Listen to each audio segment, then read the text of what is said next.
वक्रतुण्ड महाकाय सूर्यकोटिसमप्रभ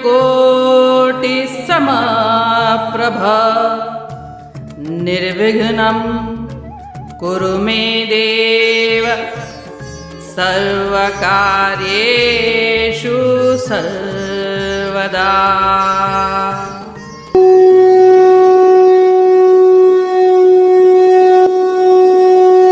अध्याय 2 श्लोक 58-59।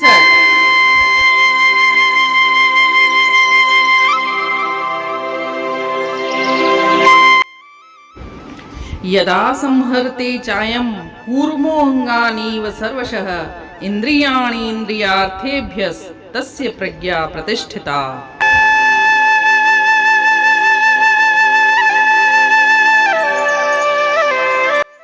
जैसा कि हम जानते हैं, अर्जुन ने श्री कृष्ण से पूछा है कि स्थिर प्रज्ञ मनुष्य के क्या लक्षण होते हैं, तो उन्होंने श्लोक 58 में बताया कि जैसे कछुआ अपने अंगों को अपने खोल के अंदर समय पड़ने पर समेट लेता है, वैसे ही स्थिर प्रज्ञ मनुष्य इंद्रियों को विषय से हटा लेता है। यहाँ यह समझ लेना चाहिए कि कछुआ समय पड़ने पर अपने अंगों को अपने खोल के अंदर समेट लेता है, परंतु सारी जिंदगी वो खोल के अंदर अपने अंगों को नहीं रखता है। वैसे ही इसको प्रैक्टिकली एक आम इंसान के लिए ऐसे ले सकते हैं कि इंसान को समय पड़ने पर इंद्रियों के ऊपर पूर्ण नियंत्रण रहना चाहिए। ऐसा नहीं है कि उसको इंद्रियों को काम में ही नहीं लेना है। ऐसा अगर सोचेंगे तो सृष्टि कैसे चलेगी। और मान लिया कि अगर मनुष्य अपनी इंद्रियों पर पूर्ण नियंत्रण रखता है तो संतानोत्पत्ति कैसे होगी। और अगर इंसान यह नहीं करता है, संतानोत्पत्ति नहीं करता है, इंद्रियों को अपने पूरे वश में रखता है, तो फिर पेड़ पौधे जीव जंतु उनका क्या, वो तो संतानोत्पत्ति करते रहेंगे। इसका मतलब है सृष्टि चलाने के लिए संतानोत्पत्ति तो जरूरी है, इसीलिए भगवान ने इंद्रियां दी हैं और सृष्टि चलाना ही ईश्वर का ध्येय है। ईश्वर के लिए सृष्टि एक संस्था है। जैसे अपनी संस्था होती है, हम उसको बंद थोड़ी करना चाहते हैं, हम तो उसको चलाना चाहते हैं। वैसे ही ईश्वर भी अपनी संस्था को बंद नहीं करवाना चाहता, इसीलिए ही उसने यह इंद्रियां दी हैं। और उसके कहने का मतलब है कि एक आम इंसान को व्यवहारिक जिंदगी जीते हुए इतना आत्मसंयम आत्मनियंत्रण होना चाहिए कि समय आने पर जैसे कछुआ अपने अंगों को समेट लेता है, वैसे इंसान भी अपनी इंद्रियों को विषयों से अलग कर सके। वह इंद्रियों के ऊपर नियंत्रण करे, इंद्रियां उसके ऊपर नियंत्रित न करें। दूसरी बात, यहाँ पर श्री कृष्ण इंद्रिय दमन की भी बात नहीं कर रहे। वो ये नहीं कहते कि आप मन में कामनाएं करते रहो, वासनाएं सोचते रहो, मानसिक भोग भोगते रहो, परंतु शरीर को उन विषयों से अलग रखो।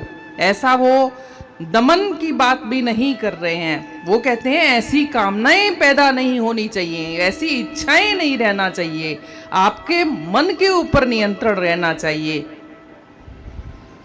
अब श्लोक 59।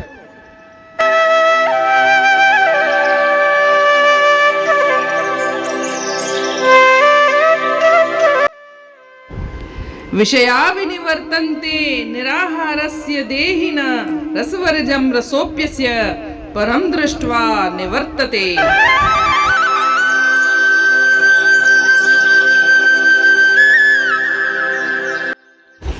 अर्थात जब मनुष्य इंद्रियों को हटाकर इंद्रिय विषयों का त्याग कर देता है, तब वह इंद्रिय जगत से ही मुक्त हो जाता है।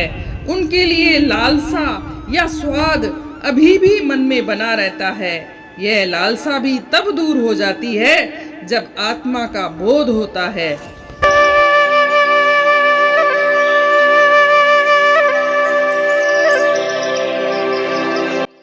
जैसा कि हम जानते हैं, श्री कृष्ण भगवान अर्जुन को स्थिर प्रज्ञ मनुष्य के लक्षण बता रहे हैं। इसी क्रम में श्लोक में बताते हैं कि जब साधक अपनी इंद्रियों को विषयों से दूर कर लेता है तो वह शारीरिक रूप से तो उन इंद्रियों को संयम में ले लेता है, परंतु मन में उसके आसक्ति का भाव बना रहता है, मन में उसकी कामना बनी रहती है, मानसिक भोग वो करता रहता है।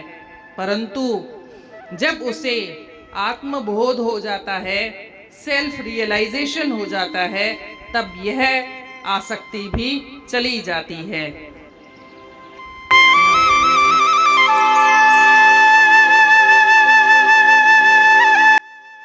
व्यवहारिक जिंदगी में एक आम इंसान के लिए हम देखते हैं कि जैसे कोई चिकित्सक किसी व्यक्ति को मीठा खाने से मना कर देता है कि जैसे रसगुल्ला नहीं है खाना या गुलाब जामुन नहीं है खाना, तो बलपूर्वक या हठ पूर्वक वह मिठाई तो नहीं खाता है।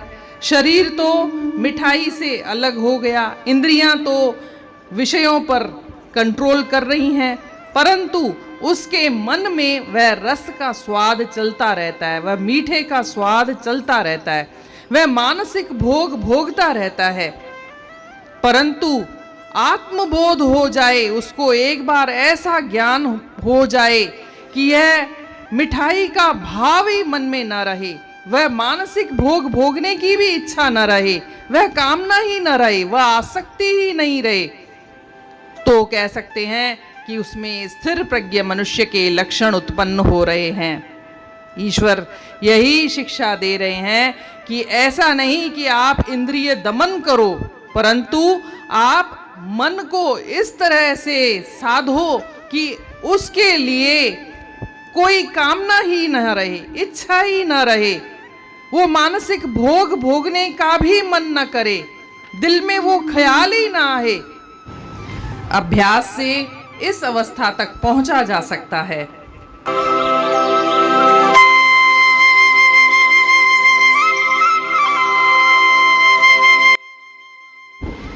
When a man rejects the sense objects by withdrawing the senses, he becomes free from the sense world only. The longing or taste from them still remains in the mind. Even this longing is removed when the self is perceived.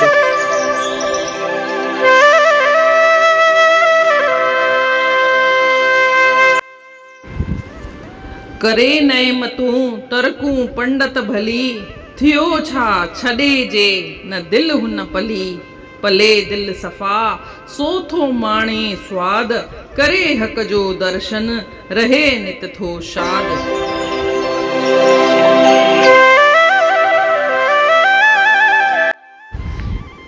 Shri Krishna भगवान अर्जुन खे स्थिर प्रज्ञ मनुष्य जा लक्षण ॿुधाईंदे हुए चवेस थो कि जॾहिं मनुष्य इंद्रियनि खे विषयनि सां परे करे छॾींदो आहे, पर हुन जे मन में हिकु विषयनि जे लाइ हिकु राग, हिकु आसक्ति, हिकु कामना माणींदो रहंदो आहे, पर आत्मबोध थियण सां उहा कामना बि धीरे धीरे वेंदी हली आहे। जीअं व्यवहारिक ज़िंदगीअ में पाण ॾिसी था सघूं त अगरि पाण खे को डॉक्टर चवे थो त तव्हांखे मिठो न आहे खाइणो, पाण ज़िद करे मन खे कंट्रोल करे पाण जे मथां कंट्रोल करे ऐं पाण उहा मिठाई नथा खाऊं, इंद्रियनि ते त पाण कंट्रोल करे छॾियोसीं, वात ते त कंट्रोल करे छॾियोसीं, पाण कोन खाईंदासीं, भले घर में अचे पर कोन खाईंदासीं, पर उन मिठाईअ जे लाइ असांजे मन में उहो स्वादु हलंदो ई रहंदो आहे, मुंहं में सोचूं त पाणी ईंदो रहंदो आहे। पर अगरि आत्मबोध थी वञे त उहो पोइ मानसिक भोग बि ख़तमु थी वेंदो आहे। पोइ सोचण सां या साम्हूं अचण सां बि पाण खे इच्छा ई कान थींदी त पाण उहा मिठो खाऊं। पंहिंजे मन में उहा कामना ई कोन रहंदी, पाण खे उहो ॾिसी करे मुंहं में पाणी ई कोन ईंदो। त ईश्वर चए थो स्थिर प्रज्ञ मनुष्य उहो आहे जंहिंजे मन में इहा कामना नथी थिए, हुनजी इच्छा ई कान थी थिए, हुनजे आसक्ति ई कोन्हे, हुनजे लाइ हुनजे मन में मोह ई कान्हे, हू मानसिक भोग ई कान थो भोगे, त ई हू मनुष्य स्थिर प्रज्ञ आहे।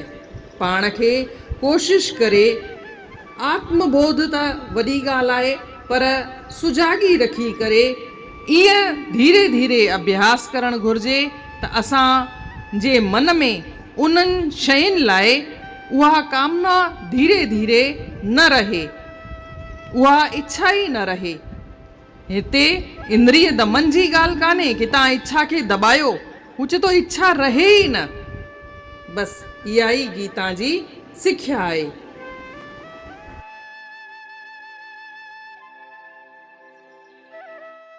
इन रीति अध्याय 2 जे श्लोक 59 जो अर्थ पूर्ण थियो। सुभाणे ॾिसंदासीं श्लोक 60। तेसीं ताईं जय श्री कृष्ण।